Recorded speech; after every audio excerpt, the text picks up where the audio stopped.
Fala pessoal, sejam muito bem-vindos aqui a esse bate-papo. Estou aqui com o pastor Alexandre Sacha Mendes. Fala, pastor. Seja bem-vindo aqui Obrigado. ao canal, meu canal, Comunidade Tita, na verdade. E a gente está aqui para trocar um bate-papo sobre liderança saudável, pensar um pouquinho sobre esse tema, né, que é um tema que tem sido objeto das reflexões do meu trabalho aqui na minha denominação, do meu trabalho aqui no Ministério, Comunidade Tito, seminário, enfim. O Sacha veio, nós estamos aqui em Fortaleza, no nosso encontro de pastores e líderes aqui da Igreja de Cristo. Ele tem falado sobre esse tema. A gente queria basicamente reverberar um pouquinho daquilo que ele tem feito. Talvez alguns de vocês que estão assistindo estiveram aqui, mas eu imagino que a maioria não estiveram. E aí, por meio desse material, vocês podem se beneficiar desse tempo. E aí, Sacha? Como é que... Acho que nem precisa te apresentar, né? Esse cara chegou aqui, te conhece. Não te conhece, ele tá vivendo o YouTube de modo errado. Gente, lá no canal da Igreja Batista Mananá tem um bocado de sermão bom pra você copiar. Não? Tu dizes. Zoeiro, não faço isso não, pelo amor de Deus, viu? Mas e aí? Fala, só introduz rapidamente aí pra eventualmente alguém tá na caverna. Sim. Bom, eu sou um dos pastores da Igreja Batista Maranata, em São José dos Campos, estado de São Paulo. Estou na igreja desde 2010, ordenado em 2012, e lá estamos trabalhando com a igreja já há algum tempo, casado com a Ana, e somos pais de 3 filhos, Pedro, Tito e Marina. Legal. Tu também tem um ministério com o Seminário Foco. Isso, seminariofoco.com.br, um seminário que tem um currículo de 3 anos, para quem quiser fazer o curso inteiro, 100% online, baixo custo, cheque lá as possibilidades que existem, seminariofoco.com.br. Inclusive eu vou colocar aqui o link do Seminário Foco, dos contatos do Sacha aqui na descrição do vídeo para você acessar. Mas e aí, Sacha, a gente está pensando aqui sobre líder saudável, pastor. Na verdade, a gente podia falar um pouquinho de como a gente chegou a esse tema. Talvez compartilha disso. Quer falar um pouquinho? Eu acho que antes de tudo, né, quando a gente fala de liderança saudável, a gente pressupõe uma definição de saúde, né? E essa definição de saúde, ela chega para nós num contexto onde Jesus foi bem claro de que ele veio para os doentes, né? Para aqueles que precisam de cura, né? Então, no nosso contexto, vamos ser bem francos, todos nós carecemos de saúde espiritual e nós a temos por causa de Cristo Jesus. E uma vez que nós entendemos isso, e a liderança espiritual cresce em saúde, nós temos uma coerência de mensagem com uma igreja que cresce também em saúde, abençoando a sua comunidade, sendo aquilo que a igreja foi projetada para ser, né?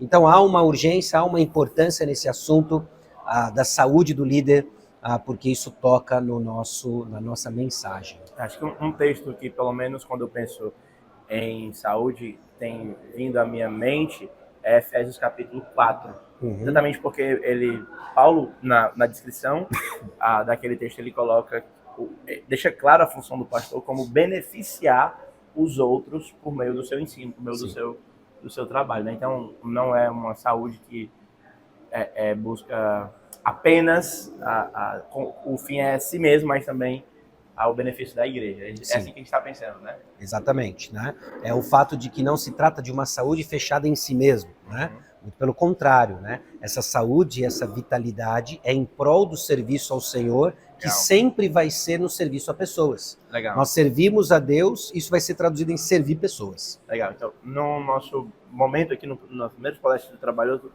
abordou 3 aspectos do porquê a saúde é importante. Porque ela garante a coerência do ministério, ela traz vida para a vivência ministerial e a saúde, ela potencializa aquilo que a gente faz no ministério, a potência do ministério, né? Inclusive eu gostei dos ênsias. Exatamente, né? Pode tentar resumir um pouquinho como... Sim, claro. Quando a gente olha para 1 Timóteo capítulo 3, né, nós temos as características do líder, a característica do pastor, nada mais é do que um bom crente, com exceção do apto para ensinar, né? Legal. Então, antes de tudo, o que se espera do pastor é que ele seja um modelo da transformação do evangelho. Tá?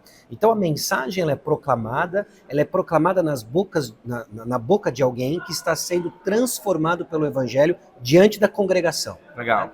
Quando isso acontece, né, esse progresso se torna evidente diante da congregação, nós temos um testemunho vívido do poder do evangelho. Legal. Né? E visto na vida do líder, né? Então é o que o apóstolo Paulo usa, por exemplo, logo no início da sua primeira carta a Timóteo, né?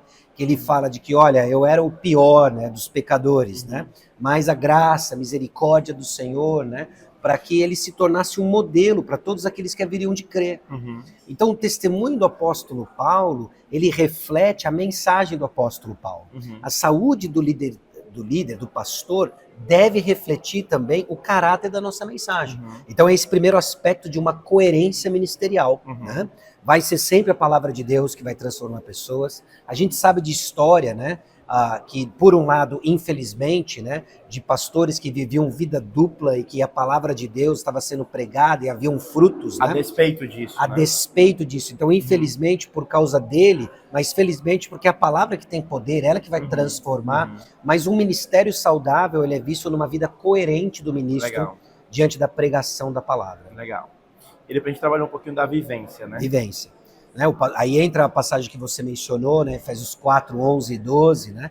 De que apóstolos, profetas tiveram seu papel na história, hoje evangelistas, pastores mestres, né? Perseverando na doutrina dos apóstolos que revela Cristo Jesus, eles estão equipando a congregação para o trabalho do ministério. Legal. Então a saúde do líder no desempenho, a saúde do pastor no desempenho do ministério é o que é necessário para equipar, para tornar possível a vivência do ministério dentro da igreja. Todo mundo ouvindo a palavra, não sendo mais aquela veia entupida, né? Sim. Por causa de pecados não tratados, de incoerência. Sim. E aí o trabalho do pastor garantindo a vivência ministerial. E acho que também uma coisa legal, que eu estava refletindo quando você falava na sexta, sobre que essa saúde do pastor, ela afeta e como é, de fato, a dinâmica da saúde. Porque pensando dessa maneira, eu usei a ilustração do futebol, né? Quando o pastor, eles saudavelmente executa o que Deus confiou ele a fazer, eles parecem mais como um treinador na beira do campo, dirigindo o time, do que como o cara que faz o gol, como o cara que tá lá, como o cara que treina, na verdade, que equipa, que lidera de um estágio para o outro da vida, a igreja, mas também os indivíduos, de modo particular, né? Exato. E aí, isso tudo revela para nós, ou mostra necessidade, talvez, da potência? Com certeza, né? Muitos pastores vão perdendo a sua vitalidade, né? Porque eles não estão com uma vida coerente, né? Seja como exemplo, ensino, ou como líder, né? Eles não estão executando o seu papel, né? Como você bem colocou, de técnico, né? Equipando para que os membros da igreja façam o trabalho do ministério, né? Mas também porque eles não estão se apropriando da realidade da mensagem, né? E com isso, o que eu quero dizer, né? Você, pastor, você, líder, que proclama a palavra de Deus, você é tão dependente da palavra que você proclama quanto os seus ouvintes. Legal. Né? E é essa eficácia que opera eficientemente no apóstolo Paulo para o trabalho ao qual ele se afadigava, que é Colossenses 1:29. Daí a ideia dessa potência, né? Desse poder operando em nós, que não é qualquer poder, é o poder da ressurreição, que quando trabalha no coração do crente, gera perseverança, paciência, alegria e gratidão, né? Usando a sequência lá de Colossenses 1:11, né? 11 e 12. Né? Que são virtudes assim, fundamentais para o ministério. Acho que na hora que você estava aplicando essas verdades, você mencionou, né? Quanto pastores, líderes precisam lidar com a própria resposta que ele espera que a igreja tenha mediante ao seu ensino. Sim. E às vezes ela é frustrante. O cara tem que ter paciência. Nesse caso, contexto de muita dificuldade, no nosso contexto ministerial, dificuldade financeira, dificuldade de diversas ordens, o cara precisa se manter alegre no ministério, né? Isso parece uma coisa simples, porque, principalmente pensando aqui agora nos vocacionados que estamos assistindo, às vezes a gente acha que nutre uma visão de que quando eu estiver lá, eu serei mais feliz e a alegria plena está lá. Mas a ideia é que se você não tem alegria centrada em Cristo, considerando os dois fatores que a gente mencionou anteriormente, de vivência e de coerência, essa alegria que você almeja ter quando chegar no ministério, talvez ela não venha, não é? Por conta das dificuldades e tal. Exato, né? Aí, talvez pegando uma ilustração de gancho, né? A questão de um fazendeiro, por exemplo, né? O fazendeiro, ele vai preparar a terra, né? Depois que ele preparou a terra, ele vai comprar semente, né? Comprar a semente certa. Ele vai semear, ele vai adubar a terra, ele vai regar a terra, né? E são atividades, às vezes, que acontecem no intervalo de alguns dias, né? E seria insano, nesse contexto, que o fazendeiro esperasse que a semente germinasse logo depois do primeiro dia do plantio, sem ter feito o trabalho de adubo, sem ter feito o trabalho de água, né, de regar aquele campo, né? E às vezes o que nos falta é a compreensão da natureza do trabalho, né? Principalmente pastores que vêm, né, eles labutam a semana inteira, às vezes mais tempo no preparo de uma mensagem, e quando eles entregam a mensagem, a expectativa é que as pessoas vão se agarrar nas colunas, gritando por arrependimento, um avivamento Jonathan Edwards, né? E ele não vem, né? Não tenho dúvidas de que Deus pode operar de forma milagrosa nessa intensidade hoje.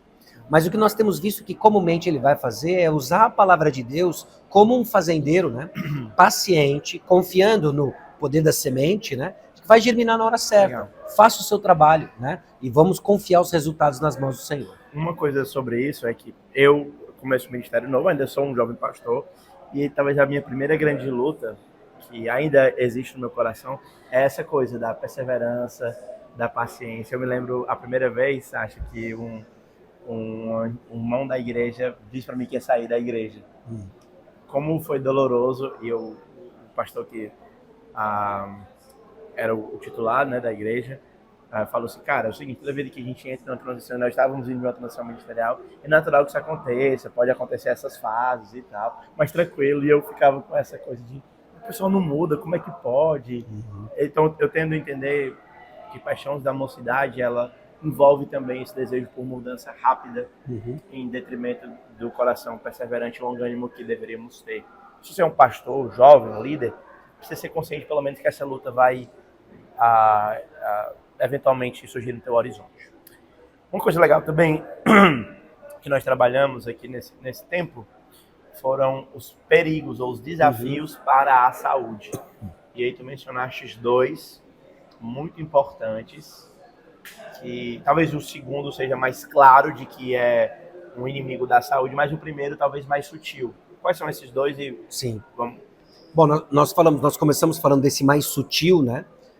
Que nós temos dificuldade em identificar em nós, porque nós achamos que se trata de estereótipos extremados, que é a preguiça, né? Então o preguiçoso não é necessariamente aquele que está na rede tocando violão enquanto as formigas trabalham, né? A palavra de Deus descreve a preguiça, né? Suas múltiplas facetas, né? Desde aquilo que o preguiçoso faz, né? De amar o sono e o descanso, o seu prazer, né? De ter desejos não satisfeitos, né? O preguiçoso deseja e nada tem. Ele não arregaça as mangas para trabalhar, né? Então ele tem muitos desejos não satisfeitos. Ele é conhecido pelo aquilo que ele não faz. O preguiçoso não assa a sua caça. Ele até tem a caça, mas ele não a assa, ele não termina as coisas que ele começa, né? E o preguiçoso, ele é conhecido na comunidade, né? Como vinagre para os dentes, fumaça para os olhos, assim é o preguiçoso para aqueles que o mandam, Provérbios 10, 26, né? Então são características que a palavra de Deus delineia sobre a preguiça para mostrar que, e eu digo isso, né, que não é tão distante da nossa realidade. Eu até ouso dizer que preguiça não é uma coisa que você tem ou não, mas como ela se manifesta, consciente você está dela e o que você tem feito para lutar, para crescer em diligência. Projetos inacabados, né? Projetos inacabados. Esse pega, né? Livros começados e não terminados. Não estou falando que todo livro que você começou você precisa terminar, né? Mas às vezes nós não terminamos por preguiça, né? E assim por diante. Sim, legal. E um outro desafio, talvez um mais claro, mas ainda assim necessário de pensar, é o da imoralidade. Sim. Né?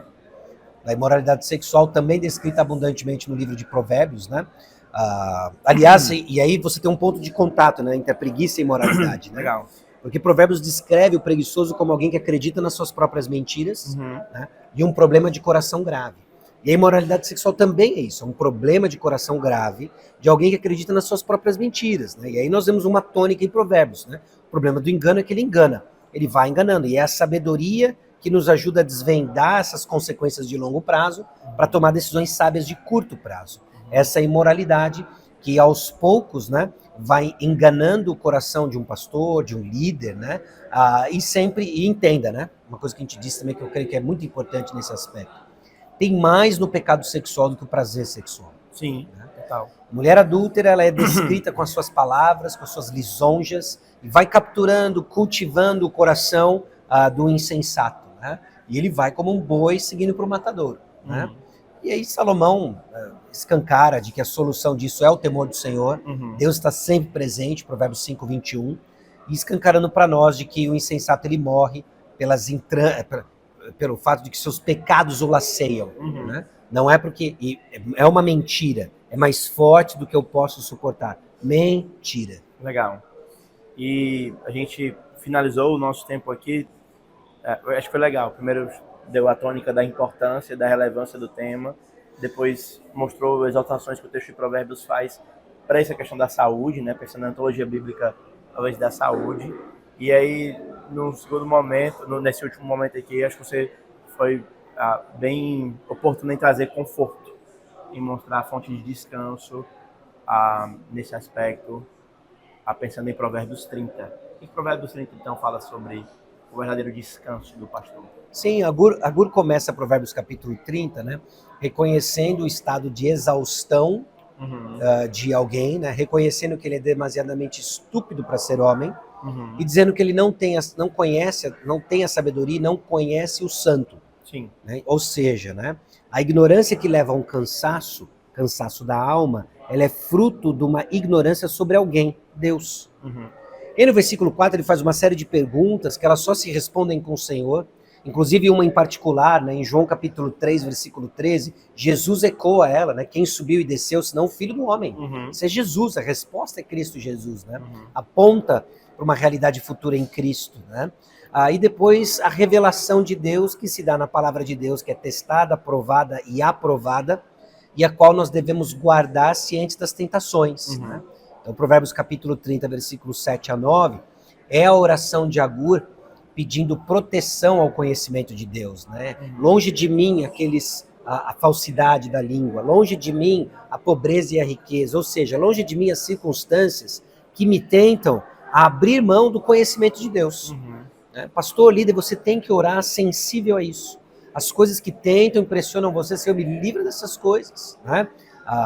Me livra de cair em tentação, né? A gente pode ecoar tantas orações da própria palavra. Pensando um pouquinho sobre isso, não sei se o pessoal que está nos assistindo já teve o privilégio de ter conversas francas com outros colegas pastores e poder compartilhar as lutas que realmente envolvem o ministério.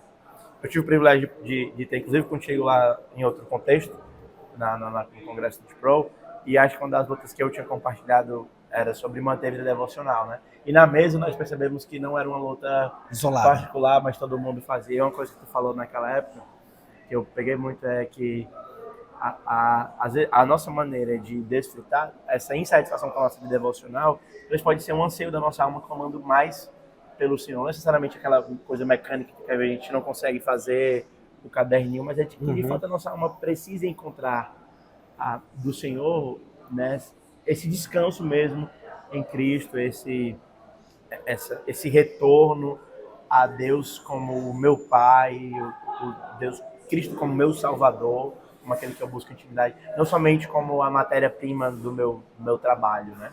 Esse aspecto, a aula que eu vou dar, o aconselhamento que eu vou fazer, o sermão que eu vou Não é pregar. apenas um livro-texto, né? Não é um livro-texto, mas é uma... às vezes a gente é meio escamoso, conhece esse termo escamoso? Meio nebuloso. Com essa ideia de que a Bíblia é uma carta de amor. Às vezes a gente quer fugir desses aspectos afetivos do texto, porque algumas pessoas abusam disso. Abusam disso, né? Mas de alguma maneira tem esse elemento de conforto, de Deus demonstrando o amor, Deus demonstrando um cuidado paternal com os seus filhos, né? Então, acho que é uma coisa muito interessante de pensar. Sasha, eu quero agradecer a você não somente pela entrevista, mas bate-papo, não entrevista, mas bate-papo, mas também pelo tempo aqui em Fortaleza, a forma como Deus tem usado o teu ministério tem me abençoado muito. Eu sei que o pessoal que está assistindo compartilha comigo, mas pessoalmente essas interações são sempre boas. A gente tempo que a gente tem tido. Amém. Vou falar alguma coisa aí pro pessoal. Como é que o pessoal te encontra aí nas redes sociais? Bom, no Instagram eu tô como Sacha Mendes, S-A-C-H-A, Mendes, com S no final, Sacha Mendes, @Sacha Mendes, tô lá no Instagram. Tem também o canal no YouTube, né, também Sacha Mendes, e Spotify e Deezer, né, algumas séries de devocionais estão lá, mensagens estão lá. Aquelas séries lá do Duro de Matar. Isso, tá tudo lá. Tá tudo lá. Tá tudo Eu lá. uso demais eu uso como tarefa de aconselhamento bíblico. Legal. Aquelas séries eu uso demais como tarefa. Já fiz algumas no meu devocional, mas é muito confrontador. Eu quis uma coisa mais light, o Café com Deus Pai. Não vale nada. Aí eu corri. Tá? Outra coisa, cara, isso aqui é só de making off, né? O nome, Sacha, a gente tava dizendo que tu vai ser promovido agora, é Xuxa. Já ouviu essa piada alguma vez com o teu nome? Só algumas vezes, né? Desde os 14 anos de idade, não quando eu recebi Sacha, mas quando a Sacha, filha da Xuxa, nasceu. Aí minha vida ganhou uma intensidade interessante. Mas Sacha, desde que eu nasci, minha mãe colocou e assim ficou. É apelido, né? Foi pré-Xuxa, né? Bem pré-Xuxa. Aí, ó. Então, talvez sanei a dúvida da internet aí. É isso aí. Muito bom, cara. Obrigado. Valeu. Deus abençoe. Se inscreve aí no canal, faz as coisas que tem que fazer. Deus abençoe. Valeu.